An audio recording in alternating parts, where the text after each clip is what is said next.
with us, because without you listening to us, without you downloading our podcast, we would probably not be so motivated to keep going online. Let me just say that, because you are the ones who keep us going. So thank you so much for listening. Thank you so much for tuning in.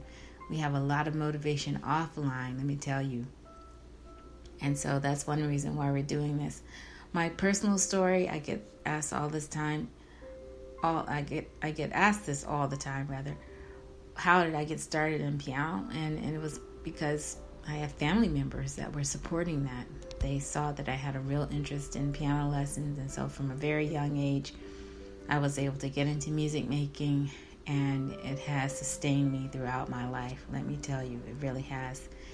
And so what I hope to do over the course of this podcast is just share as much as I can when it comes to that, really.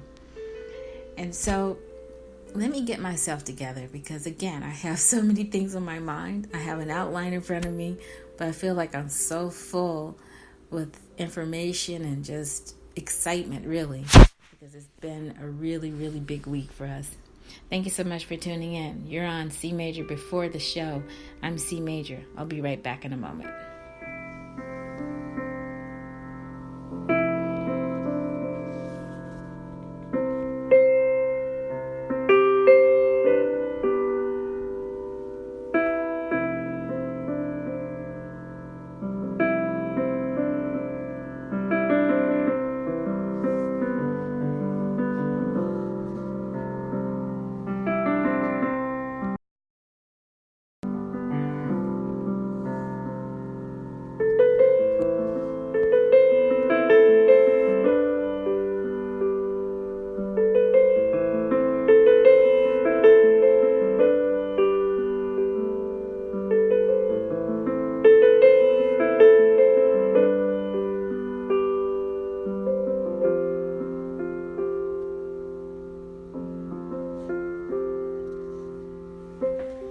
Okay, and we are back. You're here on CMajor Before the Show. I'm your host, CMajor Porter. We have a tennis match to watch. That's one reason why I'm so excited today, because it has been all about tennis for me this week, and I was blessed, and I am so grateful. I was blessed to be able to attend my first tennis match this week.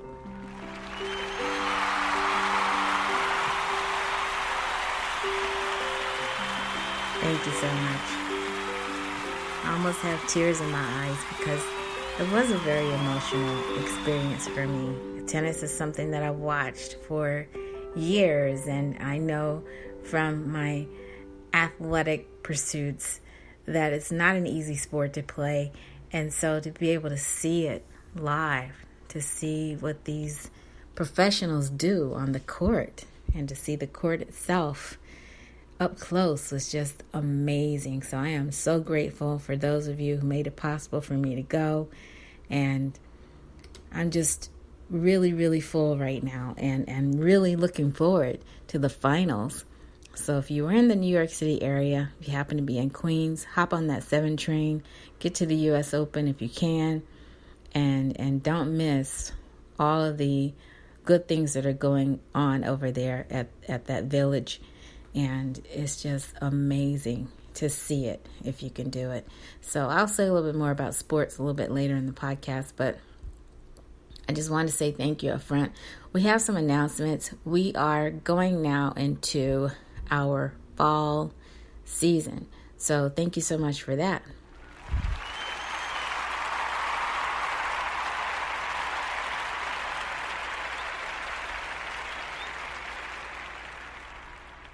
Lots of cheers and lots of applause on today's podcast, by the way. And so I wanted to just take a moment to tell you that I consider myself your, how should I say it? I don't even want to say the word agent. I really hesitate to say the word teacher online, even though I have CMajor's classroom. It really is, to me, a place for us just to have a conversation.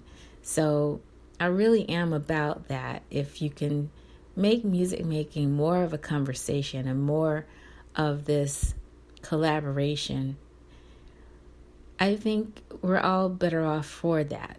I mean, for doing it that way and for seeing it that way.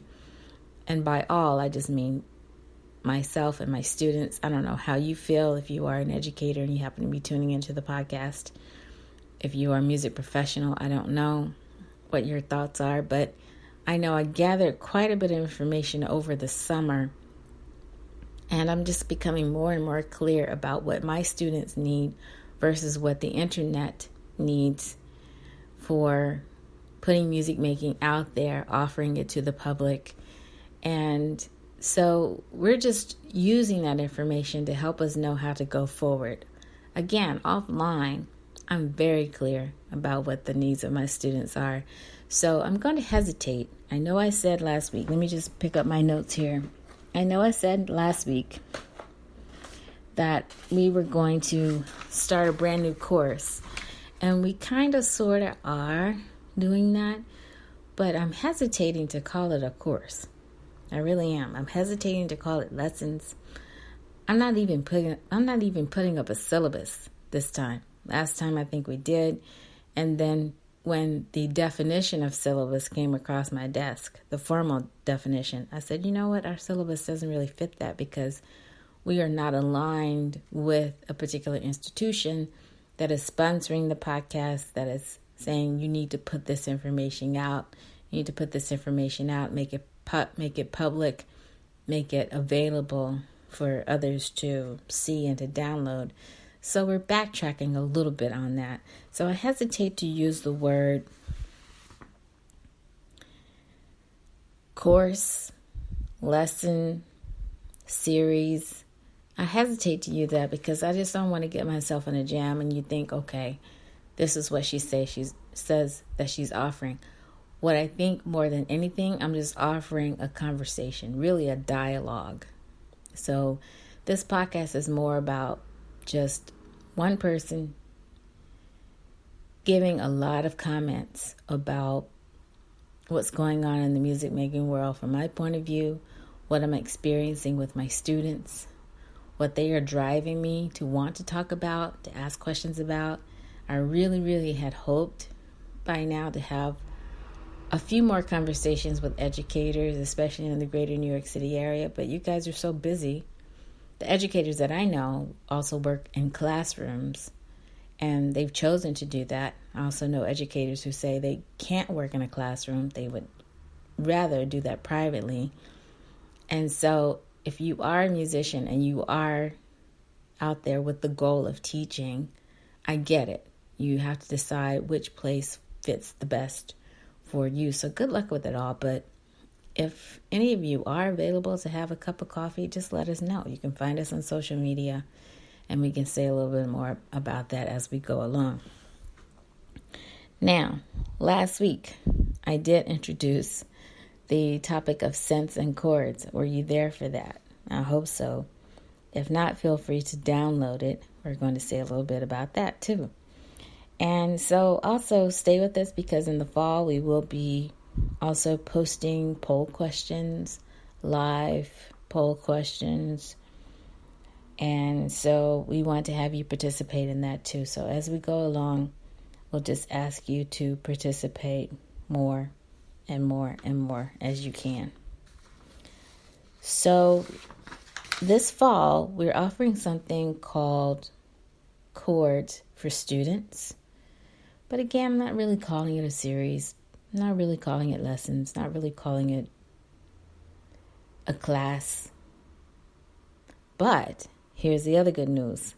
If you are looking for that sort of thing, I think we will call it that for those of you who are seeking this information privately. And then cleaning it all up, making it as concise as possible, and then saying, if you really want this information, if you think it will help you in your efforts, then write to us. We will email it to you personally. And I think this platform is supporting that going forward. So thank you so much for that. Now, as we continue on our journey, I am going to give you a little bit more information about the tone of the podcast. So we'll make announcements from time to time here. You'll hear the usual music in the background that we usually play. And that's just so it doesn't make it seem so dry, the information that we're giving you. Articles. I'm going to be talking with you about different articles. I have one right now that I'm really itching to talk with you about. It has to do with playing by chords and playing by ear. And it's so interesting. I think I glossed over it last week, but I really had a chance to sit down today and read through it. And I'm very clear on what this article is saying. I'm just so happy to bring it to you. I think we're going to wait and bring it to you next week. So the other thing we're still trying to decide too is if we should be live or if we should be recorded. We ran into a couple of technical difficulties last week, and I think it was because we changed the way we were recording the podcast live. We changed one of our attachments. And so the microphone attachment may have given you a little bit more noise in the podcast, and we had some technical issues with that. So I apologize if you weren't able to hear us clearly over at the CMajor radio show. We had done so much promotion for that already, and then to have you go over there and just hear nothing or white noise or whatever it was, and then about halfway through the podcast then you could hear my voice. So we do apologize for that. But what I want to say to you is that we are serious about bringing you information that's going to help you. So these articles that are coming across my desk, I'm definitely planning on sharing those with my students, and then I'll bring them to you as well. So just hang with us for that. Wellness is huge. Now, I'm going to read from an article that talks about wellness. So let me lower my music here for a moment. And by the way, the music that you hear in the background is actually me playing. It's a recording that I put together. And I'll be saying a little bit more about that recording as we go along as well. But there's an article that came across my desk this summer, and it talks about health and wellness.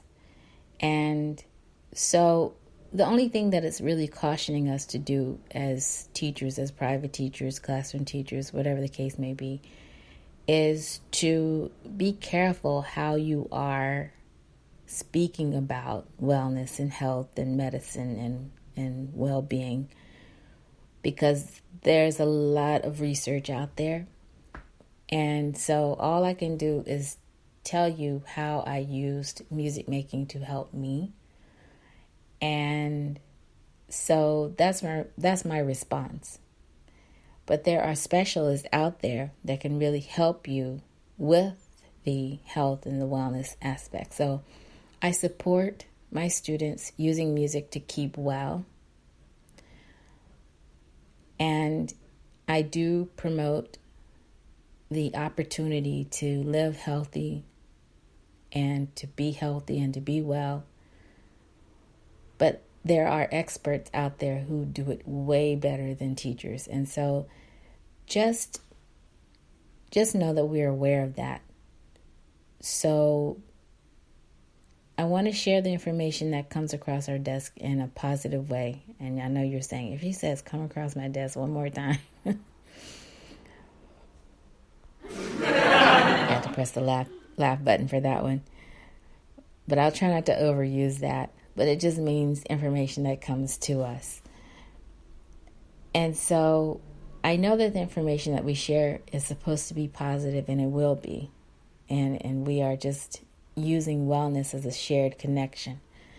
And so I just want to encourage you to look into medical advice from a real medical professional if you need it.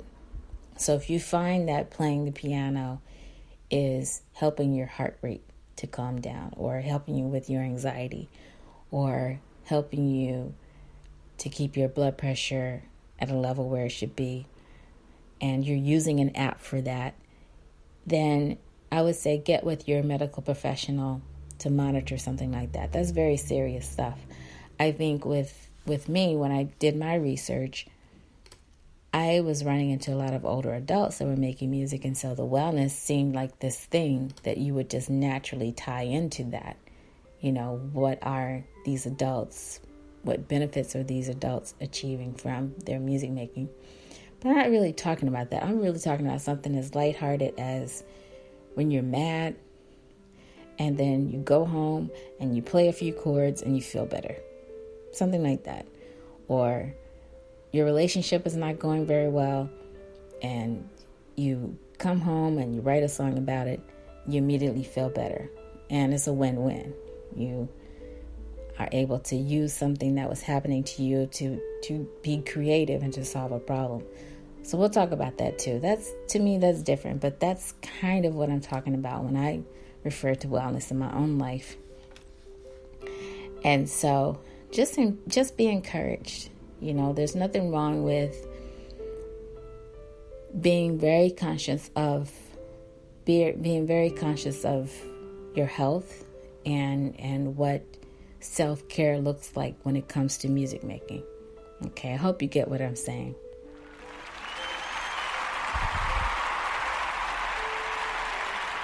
Thank you so much. And so another thing, I just want to say that there's also a lot of information about synthesizers. And if you care to just take on playing synthesizers for your own pleasure, you just like the sounds of it, there are professionals out there that can help you with that as well. And there's like a myriad of videos out there. So I recently came across a video, and I did post it on my social media. So if you care to check that out, feel free to check that out. Now let's go back to our outline to see where we are in our podcast. Because to be honest, in about 45 minutes, I am going to be watching this very historic tennis match. And I encourage you to do the same. Okay, so wellness. Now, let me just say one more thing. So I'm putting away my article about musicians' health and wellness, and I just wanted to bring to your attention a real topic about wellness that's put out by a very famous doctor who is based here in New York. And I don't have permission to mention this article. It's really a newsletter that I get. But I will just mention little things from the newsletter so that if you are interested offline, I can give you the information and say, hey, this is where this information came from. But just know we're very aware of the topics that are out there. So let me tap into that for a second. I hope you'll bear with me for a moment.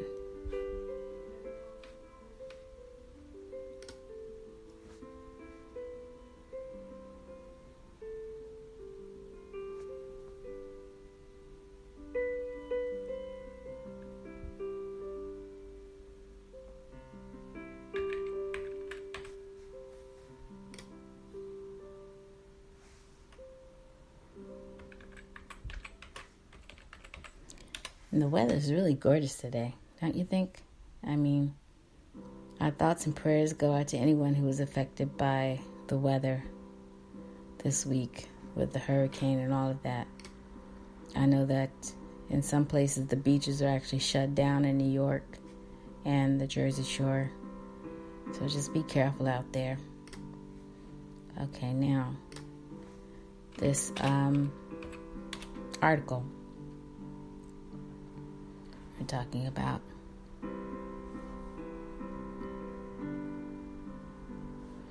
I love this newsletter already because he's talking about using the treadmill incorrectly, food sensitivity, and things like that. Let me see if I can find the first wellness article.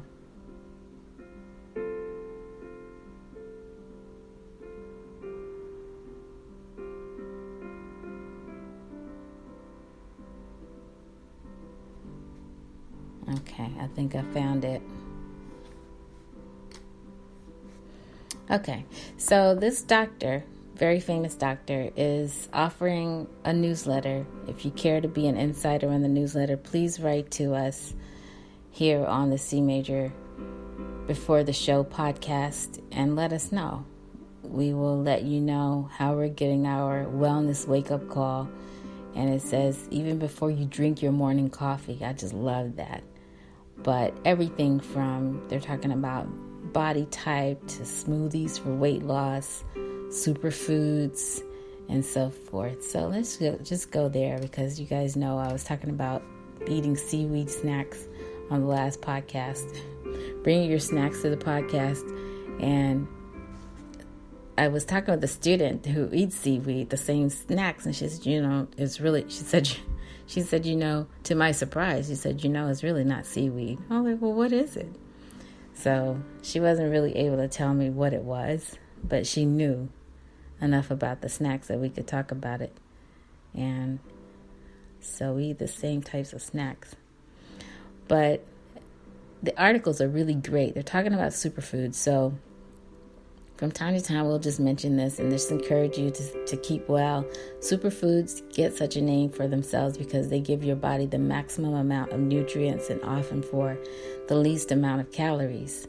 These foods are not only extremely healthy for you, but they can also help improve health issues such as cholesterol, cancer, and the upkeep of your immune system. Find out what superfoods you need to add to your diet and which ones you're eating that are already benefiting your health. And then they have a video I think you can watch, and then they have like a slideshow, and I love it. It's the acai berries. Some people say acai, but it's really acai, I believe, the pronunciation, berries, and it gives you some information about that. I won't go through all 50 of these superfoods. There are 50 of them.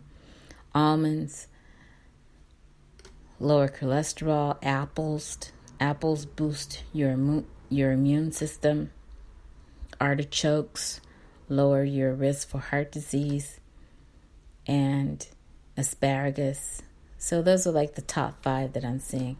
If you care to know more about the list, let us know. Write to us here at CMajor Before the Show, and just let us know, and we'll try to pass this information on to you. I just really believe in wellness. I'm a big believer in it. I've struggled with keeping my body at the weight that I want to keep it at, but at the same time, I've always been really health conscious, and so much so I was teased by family members. They would say, she's a health nut, right? And some people in my life weren't always so kind about the weight. They would say, oh, well, whatever you do, don't get fat, or if you gain the least a little bit of weight, then here they go, the comments. But it's been a bit of a struggle, to find the right balance between what you're doing in your daily life to sustain yourself, financially, and then at the same time try to stay healthy. It really takes a lot of work to find the balance and to find what works for you. But just know, we've got you. We've got you.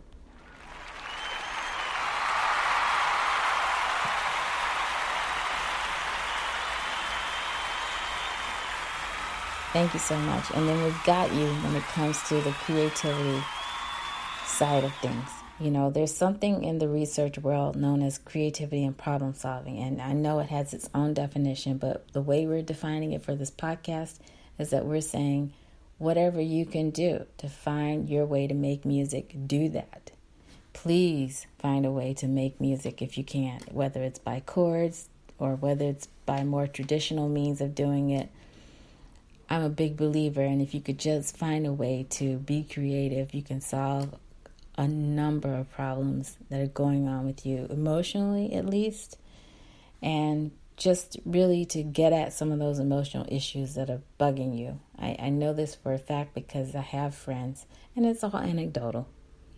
That part is anecdotal, I have to say. But friends that just really swear by it, so to speak. They say, you know what, rather than really knocking my fist on something, the desk or what have you, I can be a little bit more creative with what I'm going through emotionally by picking up my guitar, picking up a pair of drumsticks, whatever the case may be, and really just making some music. And at the end of it all, they've not hurt anyone.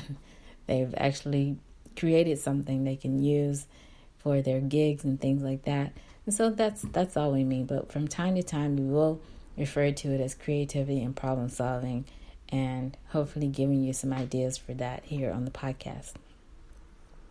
Food, we talked about a little bit about food. Coffee, I am such a big fan of coffee culture. And one reason why is because I just love the fact that you can have a conversation about music over a cup of coffee.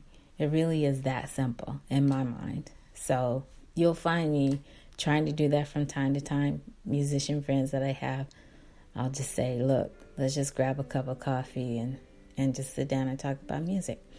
Now, it was so funny. Recently, I had a student that took this literally and said, what do you think about those secondary dominants in box music? And I'm like, what? We don't, hit the laugh track for that one. We don't really talk about music like that. I mean, that's just for study purposes. But if you hear something in music and you don't quite know what it is, there's a way to look it up. You can refer to some of the books that we used here on the podcast to say, you know what? I think I want to know more about what I just heard. What type of cadence do you think is taking place in this particular piece? And then that's more of a conversation, rather than trying to stick somebody to the wall and say, okay, what do you think about those secondary dominants? I mean, who does that? But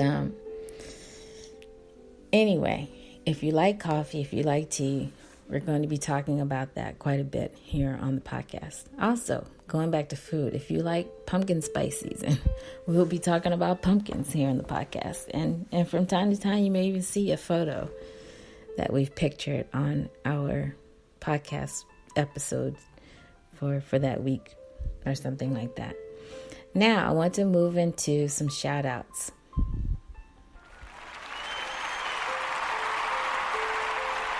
I love to shout out my students. I have such great students. I'm really blessed. I feel really grateful for the students that I have. And I have some good students. And I'm not exactly where I want to be. But let me tell you, I'm starting for the first time in my life to really dream big and to really go after my dreams and to really see if I can make those things happen for myself. And it's because of you guys. I really would not be as inspired if I didn't feel like you were calling me into your life week after week after week with questions about music making. What is this chord? What does this do? How do I play this? How do I play that? And it's less about me. It's more about you, because I'm not saying, here's a curriculum. You have to stick with it. You must learn to play the piano this way or that way. And I'm letting you find that out for yourself. So shout outs. I have 2 big shout outs this week. Shout outs to my students who upgraded their sound over the summer. You guys really did it. You turned around your music making. You said, you know what? I'm going to get away from just tampering with a little tiny keyboard, and I'm going to upgrade my sound. And it was huge. It was a huge upgrade. So these students already are starting to see their music making turning around. They're doing a 180-degree turnaround, seriously, with their music making. So shout outs to them.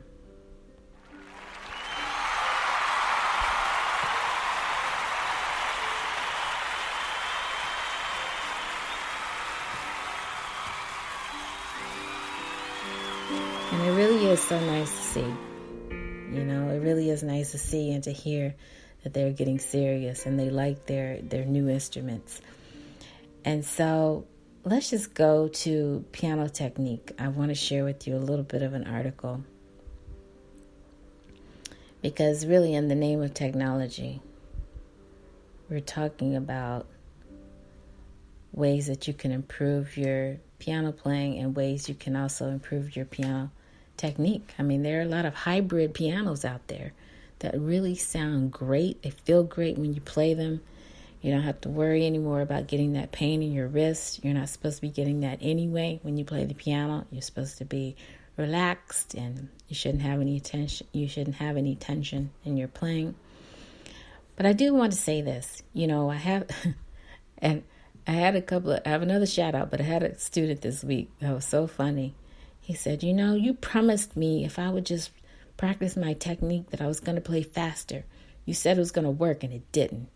I said, okay, well, let's talk about that. How much time are you putting in your practice?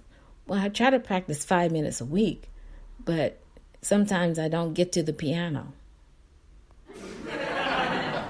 Exactly. You have to laugh about something like that. So we weren't laughing. I took the matter seriously because I thought this little person really is not even that old. It's a young student is really concerned that he wants to play faster at the piano, but he's not finding the time to put into practice and to really practice his technique and his artistry. So we're coming up with a solution for him, and so I'm so proud of him. I'll make him part of my shout outs. But the other shout out that I have is for the students who decided to study more serious repertoire. Like they really want to study classical piano. They're moving away from pop. And they said, you know what, I really want to learn the music of Beethoven. And I had a couple of students like that this summer. So shout out to them.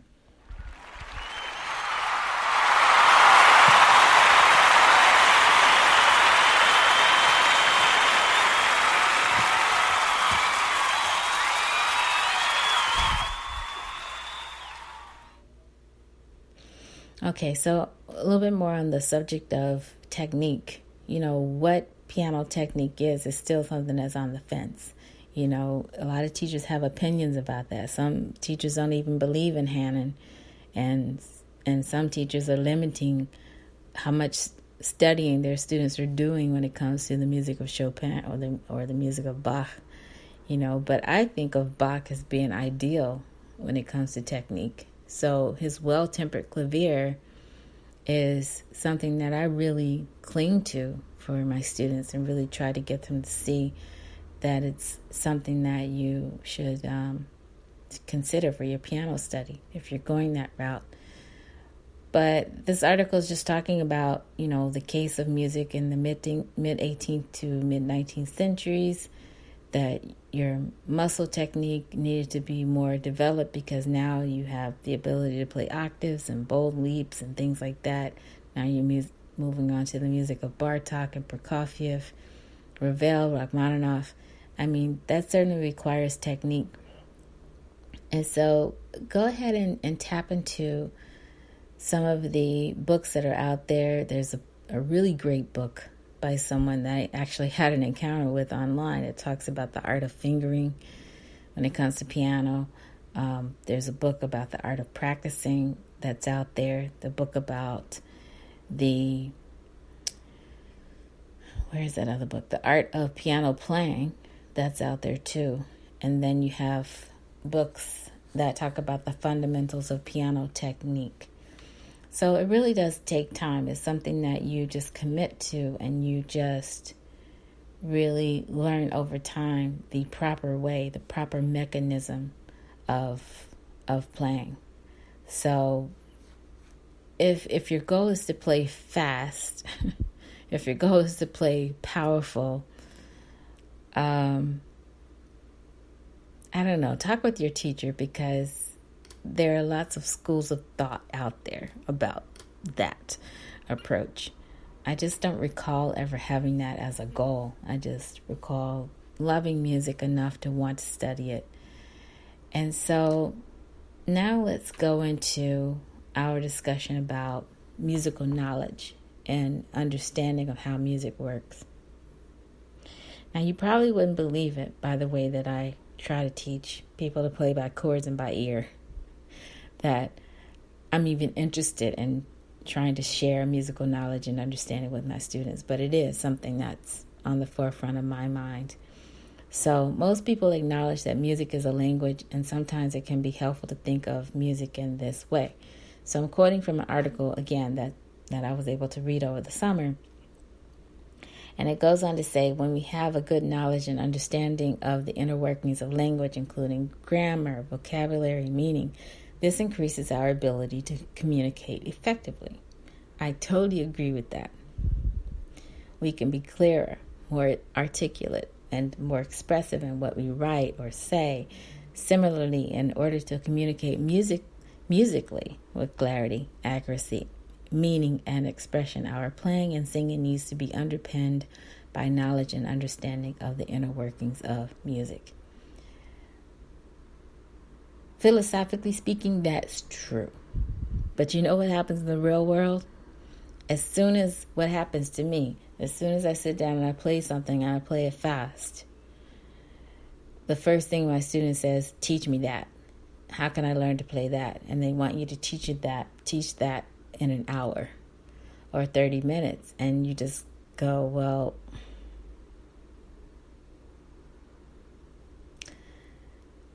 how, it's a pause. It's a grand pause. Because I just don't know how to break their hearts and tell them, look, you're not supposed to be learning this in an hour. What makes you think you can learn this in an hour? Seriously. But it happens.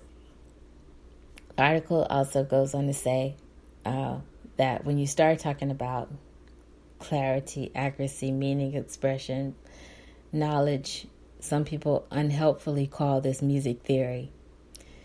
I love what this article is saying. I know exactly what they're saying. Well, let's go on. So on the surface, it may seem that we can do something perfectly well in the physical sense without any particular knowledge or understanding of what we are doing or how we are doing it. Amen to that. Let's applaud that.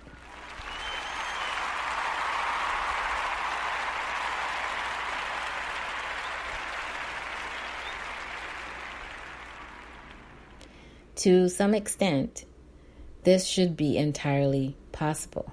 This is what the article is saying. However, when you play an instrument or sing, there are very practical benefits to having a good knowledge and understanding of music and how it works. It makes a big difference to how well we play or sing and how effectively we perform. Now, I think if you go along with the traditional way of making music, yes, all of this is true. We're going to be coming back to this article. I don't want to spend the time today. I have about 20 minutes left, and I want to use the time in a different way than to just go through articles all day with you. But let me say that you are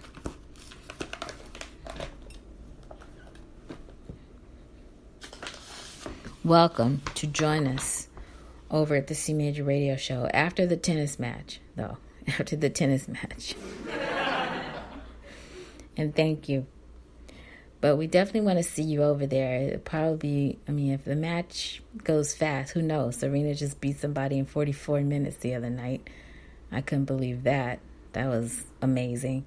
So it depends on how fast this goes. She's playing somebody who's half her age today and in the finals. So it's going to be really interesting to see if this is a quick match or if this is a longer match. So the person she's playing is definitely a fighter on the court. And so I'm going to be looking to see how many unforced errors there are. If Serena stays at the baseline, if she charges the net like she did the other night.